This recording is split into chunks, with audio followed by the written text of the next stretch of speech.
Hi, this is Dr. Kang, the Scuba Diving Stories, and today I want to tell you some story about then Asia Pacific Korean Diver Hotline during 2005 to 2014. I was operator or coordinator of Korean Hotline officially during that time period. Hotline. So what is hotline? The number was 8210-450-09113, and now it is my personal phone number. Then it's Diver Alert Network.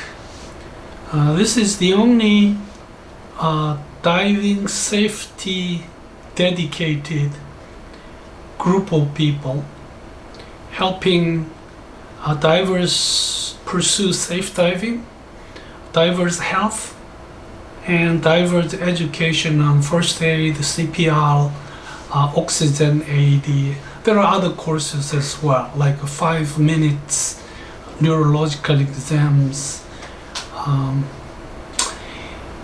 There used to be a then Asia Pacific office in Melbourne, Australia.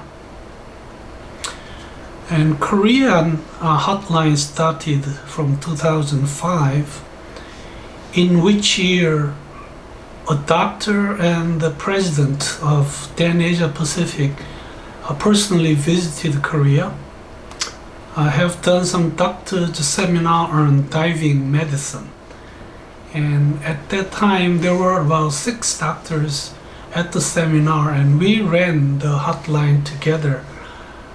And in 3 to 4 years, all doctors fell out, and I was the only one left. And I've been doing it until I was hired by SSI Korea as a training director, and I couldn't really do both. So I have notified then Asia Pacific that I cannot do the official then AP Korea Diver Hotline work.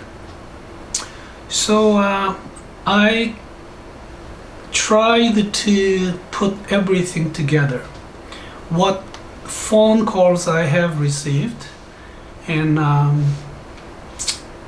I have reported this to some Korean training agencies, to some personal seminar of my own, and this is the summary that I have.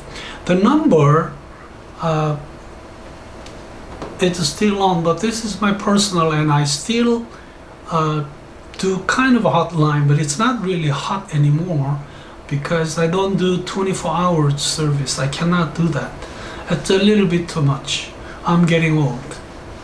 So, but probably I get more phone calls now than I used to work as a then hotliner.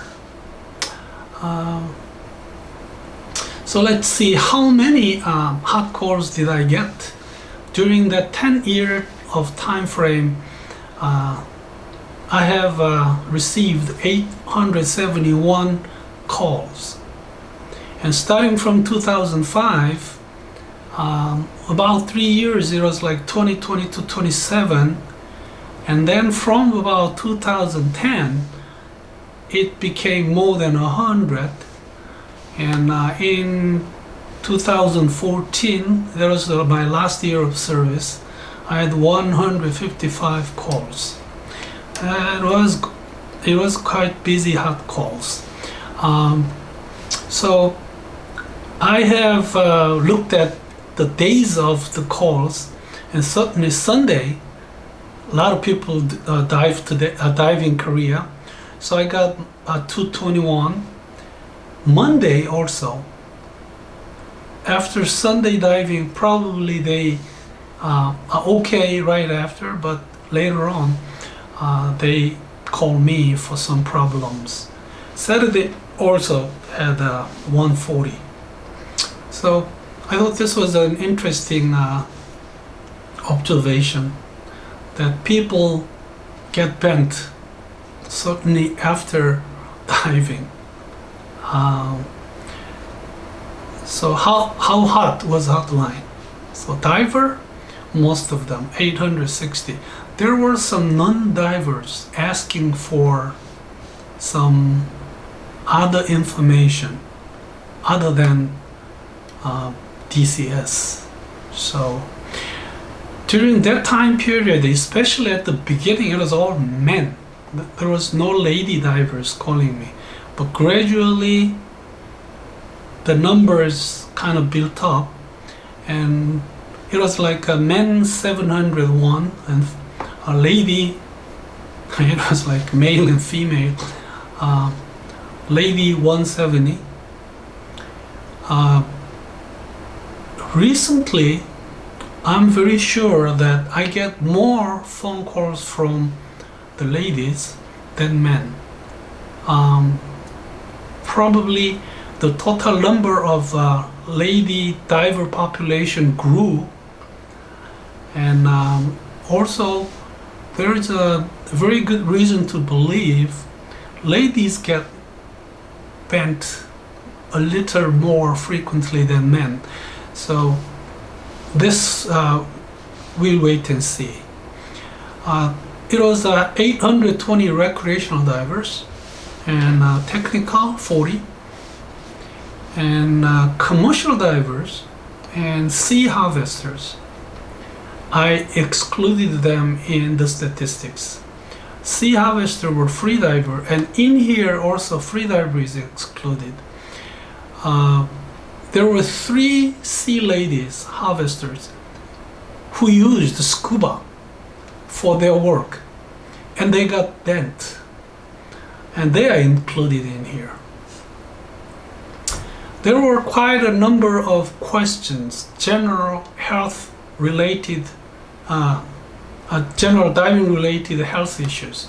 Quite a few number of suspected decompression illness, 45%. Some asked some questions on chamber, non-emergency, 5%. Some divers asked me questions on ear, nose, throat, because I was ear, nose, throat doctors. But there were some. Quite a number of calls were really vague and ambiguous. I dived a week, 2 weeks ago. Last night I had many bottles of soju or whiskey, and today I have a very severe headache. Am I bent? There is quite a number of calls like that, and I tried to be kind to them as well. So this is the statistics that I have from my Excel. Let me just give you some phone call examples, samples, this was the first hot call I got, so I will never forget this. It was 2005, it was on Thursday, and a doctor in one hospital working in emergency room called me. We knew personally, so he knew that I was a diver and I was interested in diving, but he didn't know this number was a hotline. But anyway, he called me. He said a diver. He said he was a technical diver who made 3 consecutive dives to the depth of 24 meters. How much is it by feet? 60, like 70 some feet for 60 minutes, which is quite more than no decompression limit. Especially, he had no surface interval too. He finished diving, he collects things, he put them in a basket, and then he drinks some water and then go back in right there. On ascent from second dive, pain on his right elbow and shoulder. Probably he was working with right hand, whatever it was. So he went back underwater for recompression. The pain was gone. So he kept on for the third dive, and when he finished the similar profile diving, after third dive, a symptom aggravated. So the pain on his elbow, shoulder, and even on his left, I think it was a knee, but certainly the symptom aggravated. So I told the doctor who called me that it must be a decompression sickness, so please give him some oxygen and evacuate him to a facility where a recompression hyperbaric chamber is available. So he did. He went to a Navy medical hospital, where at that time we only had a chamber available for civilian. So he had one treatment, he got better, and when I called him back for a follow-up, he said, yeah, I'm certainly preparing some oxygen unit in my working boat. And I didn't get any more call from him. So this one was very shocking to me. Somebody can do 25 meter, 60 minute, no surface interval, second one, DCI, and then recompression on the water, third dive getting bent. So it was like 15 years ago almost. The second one, it was about, actually the one who called me was an instructor, and the victim was an underwater photographer. He was exploring the island called Dokdo, which we have some controversy with Japan, that we are now ruling the island, but anyway, diving was not allowed until then. So when the island opened up for the first time for divers, he went there, and believe it or not, he made the 15 no decompression diving in 2 days. I mean, 15 diving in 2 days. Excuse me. But apparently he was not bent, but the call was about his nosebleed. In Korea, we have a joke. If you work too hard, you get nosebleed, which is in a way true. If you study too hard, then all of a sudden you go, oof. And he was just, it was shallow, but he was just keeping on diving. So I thought there was a simple epistaxis, which is nosebleed. So I told him to stop diving. He has already done 15, so he didn't really need to explore anymore. He actually is a very, very good underwater photographer.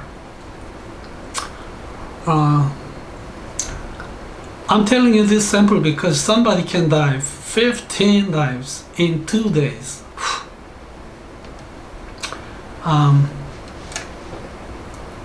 Another one. This was pretty serious.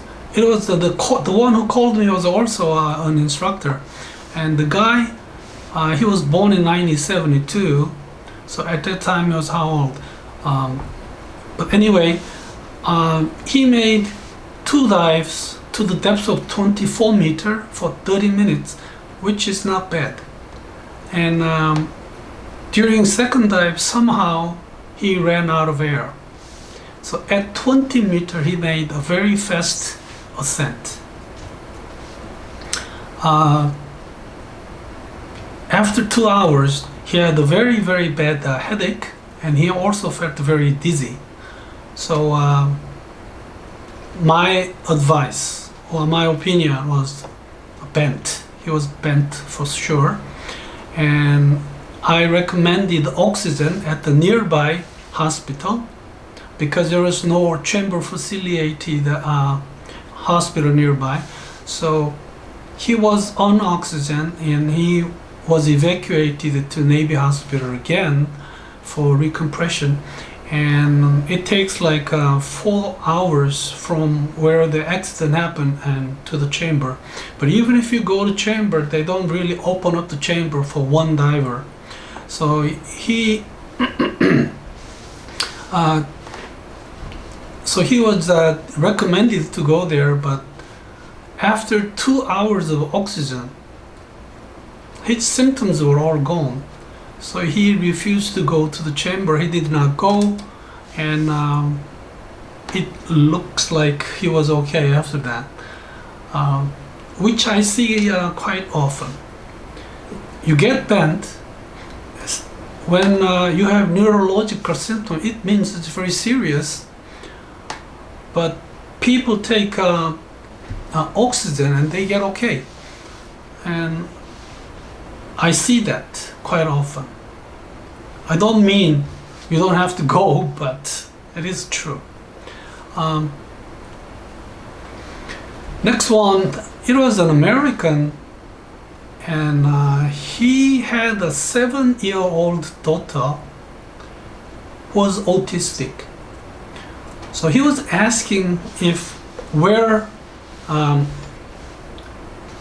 his daughter can get hyperbaric oxygen treatment, and he was asking for the location, he was asking for the price, and in fact, at that time I really didn't know that hyperbaric oxygen therapy was good for autism. But I have lost to follow him up. I hope he found the right place. But even at this time, we had only one. A chamber available, and it was Navy, and we certainly had some problem because Navy doesn't really welcome civilian. But when we had the emergency, they let us go into the chamber. This was a friend of mine. We dove together many times, and I think it was at Red Sea. He made some dive, and after I think it was the first dive on the third day. After diving, he felt dizzy, headache, and my opinion was PFO. He checked it up. He had to pay for, and he had it fixed with surgery, and he came back for diving. He's okay now. So this was a lung overexpansion injury case. The caller was male, 37. He was diving. He was taking excuse me. He was diving at Cebu, Philippines. Was actually I think he was taking open water diver course, but lost his second stage at 12 meter. He panicked and he bolted up to the surface. He must have stopped breathing. So on surfacing, he was immediately coughing, tightness on his chest, and I asked him to press his shoulder and arm area, and there was some crepitation sound, which proves he had a lung overexpansion injury. He had a ruptured alveoli, and he was sent directly to the chamber. He took 2 therapy there, and he couldn't really afford to pay the money. It was a lot of money in 2 days. He said about $3,000 US. So he came back to Korea. He went to some chamber in Korea, and he recovered in 2 weeks.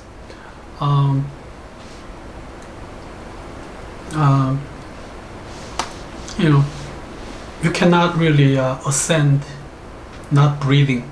You have to keep on breathing when you ascend. So this is what happens when you don't really understand why you have to keep on breathing while you're diving.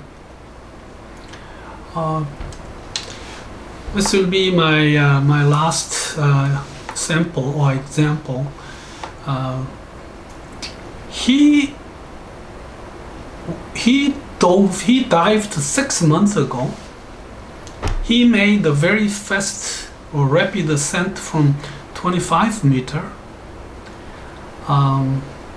After an hour later, he had a difficulty in breathing. He felt dizzy, weak in lower extremities. He went home and he slept in his hot floor room, and he made his floor really hot. We do that. When we do not feel very well, we make our room, not the whole air, but the floor very hot. We put some mattress and we sleep inside the mattress. When he woke up in the morning, he had a complete paralysis on his lower legs.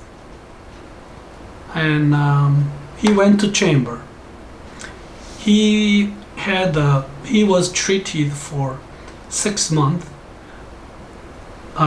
Chamber as well as rehabilitation of physical therapy.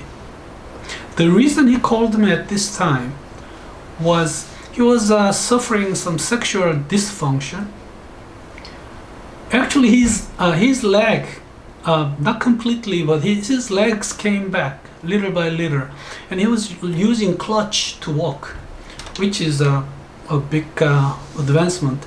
But anyway, he was suffering from sexual dysfunction, and he was asking for document to prove that this sexual dysfunction comes from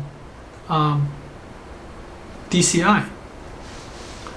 And I actually asked the president of then Asia Pacific, Mr. Lipman, to get a document for this, and he sent me one. So I think he used the document and get some money from the insurance company.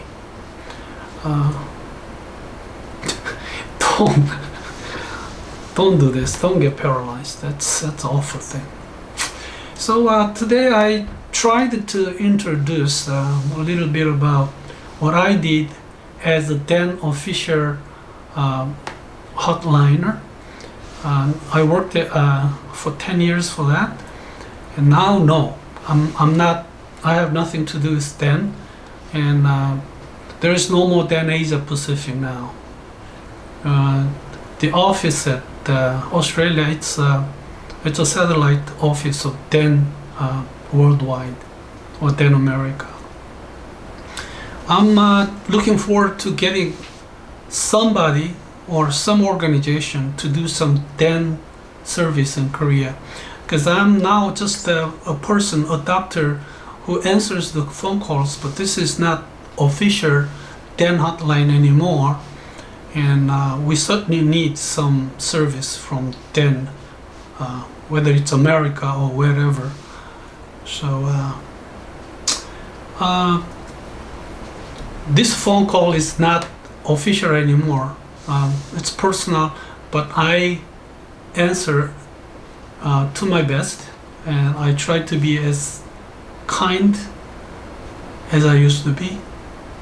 So today it was a hotline report of then Asia Pacific Korea during about 10 years, and thank you very much for your attention.